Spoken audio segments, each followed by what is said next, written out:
Salut à tous, on se retrouve pour une nouvelle vidéo et aujourd'hui en fait je vous retrouve pour des petits travaux. Donc si vous n'avez pas suivi, on a acheté une maison à rénover, il y a eu 2 mois de travaux qui ont été faits par une entreprise. Ensuite on a emménagé début février et on a repeint nous-mêmes tout le salon. Et il restait des petites bricoles à faire, notamment créer un cache-compteur parce qu'il y a un mur avec tous les compteurs qui étaient très moches. Donc il fallait qu'on crée un cache-compteur et aussi il y avait un tout petit truc qui restait à peindre. Au départ on l'avait pas peint parce qu'on pensait le changer. Finalement on s'est dit que ce serait mieux de le peindre. Donc je vais vous montrer ça en fait pour vous expliquer. Aujourd'hui on est vendredi et c'est hier que ma soeur est venue pour m'aider à créer ce cache-compteur. Et je vous ai filmé aussi ce matin par rapport à la peinture, donc je vous montre ça juste après. Mais je voulais juste vous dire que du coup si vous n'avez pas vu ma dernière vidéo, vous n'êtes pas au courant, j'ai créé un blog, donc c'est littlecookie.fr, donc vous pouvez aller voir si vous voulez, je vous mets le lien en barre de description. Donc c'est un blog que j'ai créé où je vais écrire des articles. Et je voulais vous dire aussi qu'à partir de la semaine prochaine je commence donc les 2 vidéos par semaine. Donc là c'est la dernière semaine où il n'y avait qu'une seule vidéo et après ça sera donc 2 par semaine, le mercredi et le dimanche.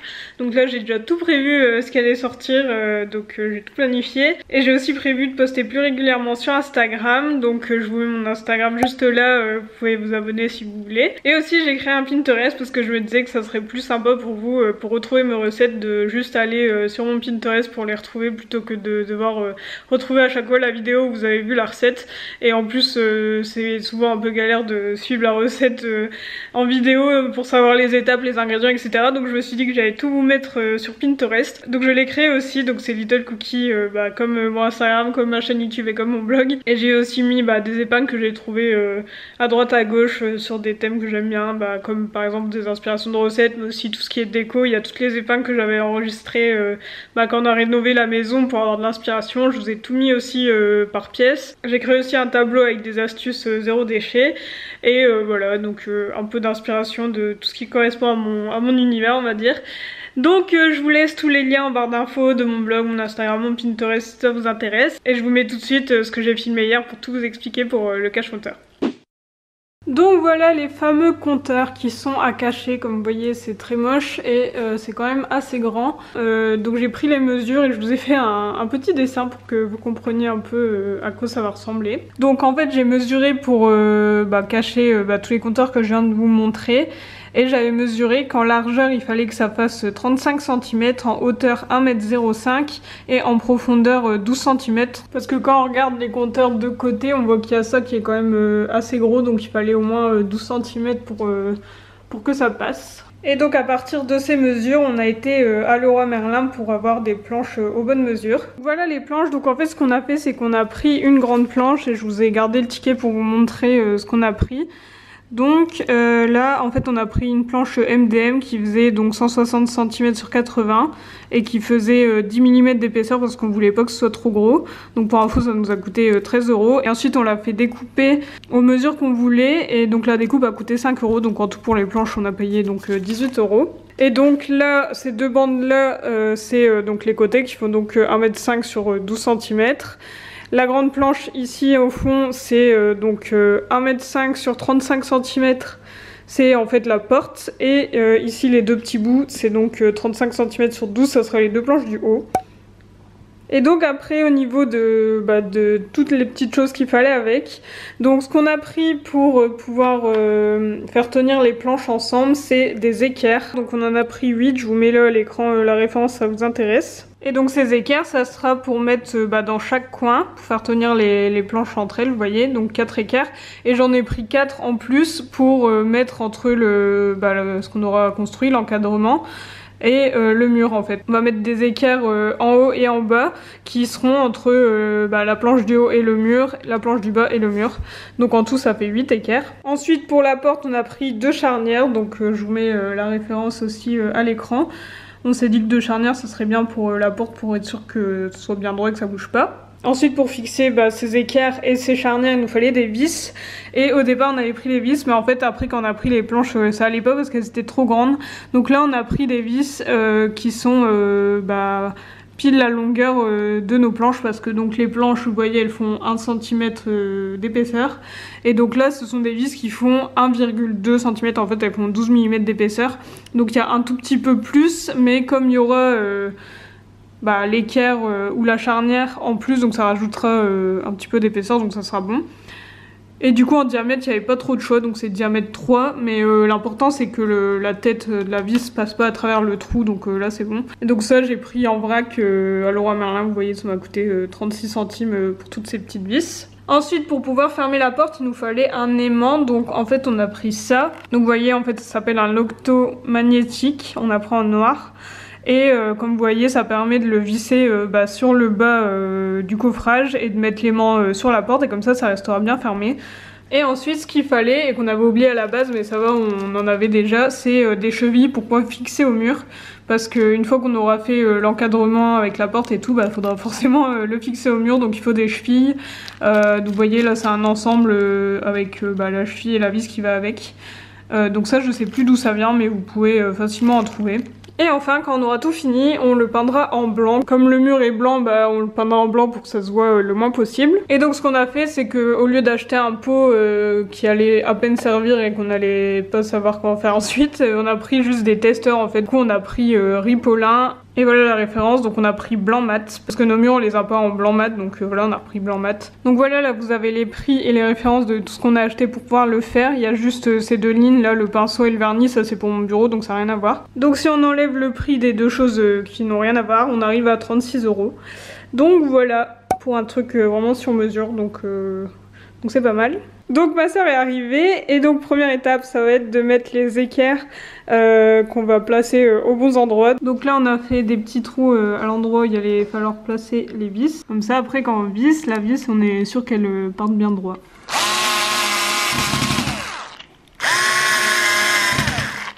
Donc c'est bon, on a placé les équerres, donc ça c'est le bas et le haut du coffrage. Donc les équerres qui sont ici et ici, c'est celles qui vont servir à fixer au mur.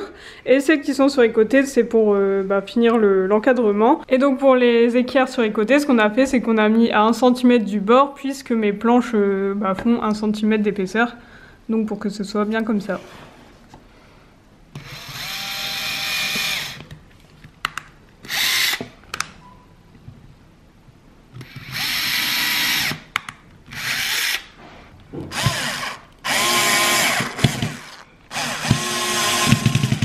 Donc voilà, là on a fini de faire les 4 côtés comme vous voyez, donc ça fait bien un rectangle. Donc là on a placé l'encadrement au mur, pour l'instant il n'est pas fixé, il tient juste en haut grâce au compteur. Et ça va nous permettre de marquer les endroits où on va faire les trous pour mettre les chevilles pour fixer au mur. Et on vérifie en même temps avec le niveau c'est bien droit. Et maintenant on va pouvoir s'occuper de mettre la porte en mettant les charnières. Et pareil on va faire des pré-trous pour après visser dedans. Donc là on va mettre les charnières, donc on s'était trompé, on les avait mises comme ça ne marche pas. Il faut mettre la barre, il faut mettre la barre comme ça et la charnière comme ça et en laissant le jour pour mettre la barre dedans quoi, le petit bâton et on vise comme ça voilà.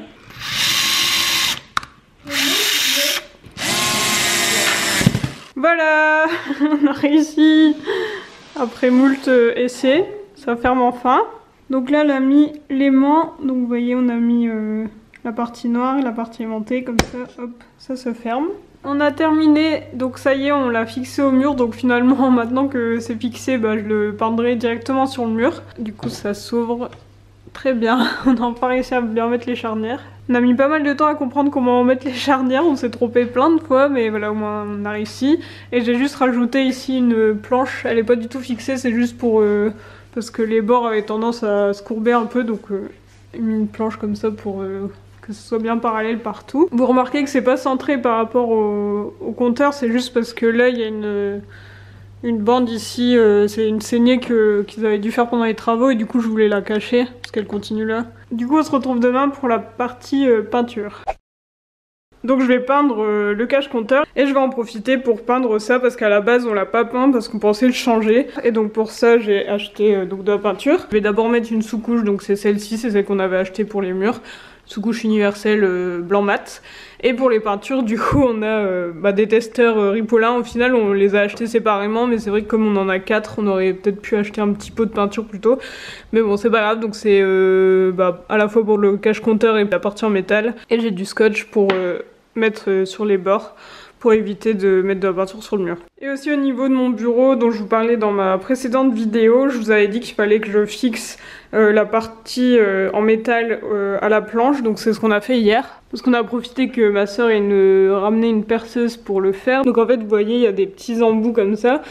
Qui était déjà dans le meuble. En fait c'est parce qu'à la base donc ce meuble noir c'était juste un petit bureau avec une vitre qui était posée sur ces petits embouts. Il y en a 6, vous voyez, il y en a un là, un là-bas et pareil de l'autre côté. Et en fait on s'est dit que ce serait bien de les utiliser pour fixer la planche à la partie en métal, donc on les a percés comme ça et on a mis une vis qui rentre dans le bois et ça permet vraiment de fixer la planche en bois, comme ça bouge plus. Et aussi, comme je vous le disais hier, j'ai acheté donc du vernis pour vernir le bureau parce qu'il est, il est un peu rêche et surtout dès qu'il y a une petite tache, une petite goutte, ça fait une trace. Par exemple, quand on est rentré de vacances, il y a Oli qui avait fait des taches, je sais pas avec quoi, mais vous voyez, ça fait des traces qui partent plus. Donc c'est du vernis, j'ai pris du vernis mat, meubles et boiseries. Donc j'ai pris ça et j'ai acheté un pinceau exprès pour vernir, parce qu'il y en avait exprès pour la peinture, il y en avait exprès pour vernir.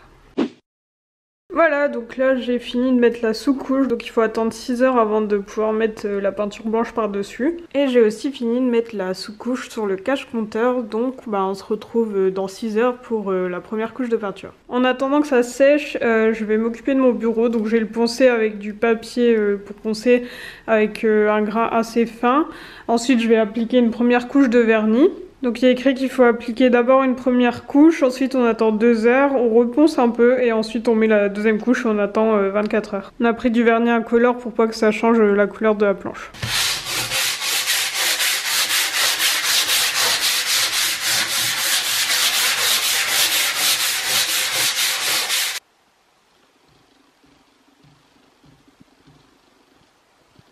Voilà, j'ai fini de mettre le vernis, donc on se retrouve dans 2 heures pour la suite. J'ai attendu 2 heures, j'ai poncé un petit peu, j'ai mis la deuxième couche et voilà ce que ça donne. Donc je sais pas si vous voyez, on voit un peu des traces. En fait sur le vernis il est écrit qu'il fallait éviter de faire 2 couches, enfin de superposer les couches et en fait la première couche par exemple j'ai fait ça et après je suis repassée comme ça et du coup ça faisait des lignes aux endroits où j'étais passée 2 fois. Ça se voit pas trop puis après de toute façon il y aura mes affaires par dessus donc voilà, mais en tout cas là j'attends que ça sèche. Mais en tout cas c'est cool parce qu'il est déjà moins rêche qu'avant et puis comme ça il sera protégé et si je fais tomber des gouttes ou de l'eau ou quelque chose comme ça, ça fera plus de traces comme ça faisait avant. Bon, il est 16 h donc je vais pouvoir passer à la couche de peinture. Parce que pour l'instant on voit pas mal les traces, mais ça c'est normal, c'est juste la couche. Donc je vous montre juste après ce que ça donne.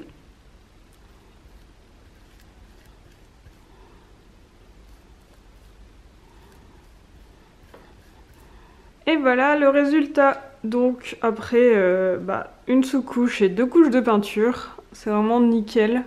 C'est vraiment, on voit aucune trace. Donc je suis super contente, ça rend super bien. Contrairement à avant où on voyait que ça, là au moins ça se fond vraiment dans le mur. Et pour la partie métallique, voilà ce que ça donne. Donc c'est aussi blanc que le mur. Donc ça c'est cool. Comme ça le mur reste protégé et on n'a pas eu besoin de le changer. Et puis au final, comme ça tout est blanc. Vous voyez, de loin ça uniformise vraiment, donc c'est cool. Bon voilà, c'est la fin de cette vidéo. Du coup, vous avez vu, ça rend super bien. Je suis très contente d'avoir fait ce cache-compteur.